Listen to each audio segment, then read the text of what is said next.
Yes, alright, breaking news agakagwawo agava ku kitebe eri ku National Unity Platform Makerere Kavule galaganga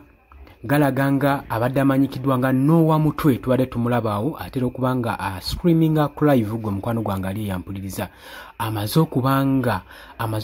awambibwa nga woolaba Edi Mutwe we yawambibwa gwe mukwano gwange ali yampuliriza. Amawulire gagamba nti ono bamuwambye okuva ewakaawe Kavule Gombe ku Semuto Road era nga atwaliddwa ne Heavy Armed Men abadde bambadde ebyokulwanyisa abadde bayambadde uniform nga bali mu numberless double cabin van ng'eno nno ebadde teriiko number plate kyekitegeeza era nga n'ekifo kyatwaliddwamu tekitegeerekese ne kaakati tanaba kubanga akubikako kya mulubaale. Mu kaseera kano tulina osigala nga tuli very stronger nga obudde tebunnaba kuziba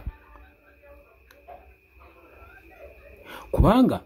ebikolwa ebigenda mu maaso si birungi mu ggwanga. Kati n'omulala awambiddwa Edi Mutwe abadde yakawambibwa kajja awambibwe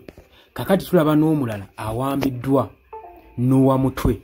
Ono abadde amanyikiddwa nnyo okubeera ku Facebook ng'agenda maaso n'okukola live ze era ne live gy'abadde asembyeyo okukola mu ssaawa ng'emu nga tannakwatibwa abadde agenda maaso n'okutangaaza ku ggwanga ki ekiyinza okubeerawo nga biiru eno amendment biiru ya UPDF eyisiddwa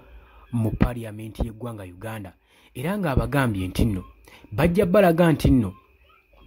nti military court egenda kubanga yeesigamye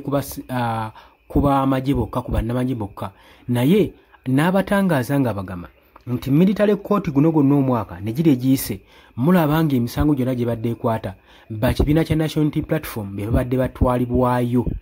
era ng'agenda maaso ye n'obbakakasa n'abagamba era temuyisa bbago lino bwe munaaliisa mwe basiviliya mwe bagenda okufuula ab'amagye bagenda kwefula nti nno kati nga ebadifudde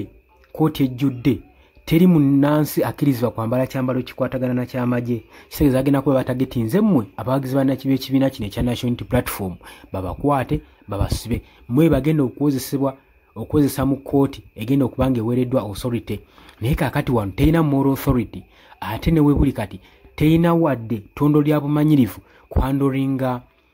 civilian cases nga Supreme Court we yakinokaanizza. Kaakati Noah Mutwe oluvannyuma lw'okuma okukola live eyo nga wakayita essaawa emu awambiddwa tetumanyi gy'atwaliddwa wabula tebannavaayo muntu n'omu akilayiminga kubanga yawambye Edi Mutwe yawambye Noah Mutwe ng'omukwano gwange ali yampuliriza. Oli ku Yogi Update TV kosinza obanga otuwuliriza genda maaso sharinga etambuza video likinga sharinga commentinga osobole okubanga olanga muganda waffe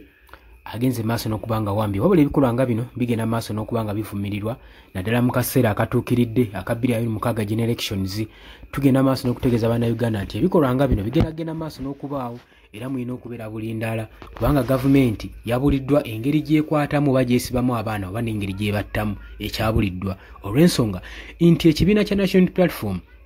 tekivangayo kwekalakaasa kuteekawo kwegugungubulo mwe banaasinza okubanga babakwata tebalabawo nsonga yonna yonna ebakwasa kati balina kunaaba nsonyi mu maaso ne bagenda nga bapiikingayo omu k'omu nga bagenda mu maaso n'okubabuzaawo ekyo mulina okukitegeera. Kaakati Noah Mutwe awambiddwa era abuziddwawo n'ekimotoka ekitategerekese tekibadde na number plate kibadde awo kidabo kabini van kyekimututte mu kifo ekitategerekeka. Awambiddwa okuva eri mu Kavule Gombe Semuto Road wawambiddwa gwali yampuliriza. Abali emitala w'amayanja mbalamusizaako nnyo abali kati Oman, Dubai, Saudi Arabia, UK, US, abali mu Canada, South Africa saako namwe abali ku mulwano mu Kenya mbalamusizaako nnyo mwebale kulwanirira nkyukakyuka mwebale kuteeka eddoboozi lyammwe mwebale kuteeka bimanyi gammwe nimmanga mugenda maaso n'okuwuliriza Yogi Update TV. Mbagala nnyo baganda bange era nga mutegeeza nti nno tugenda kuba nga tukomawo ne information esinga kweno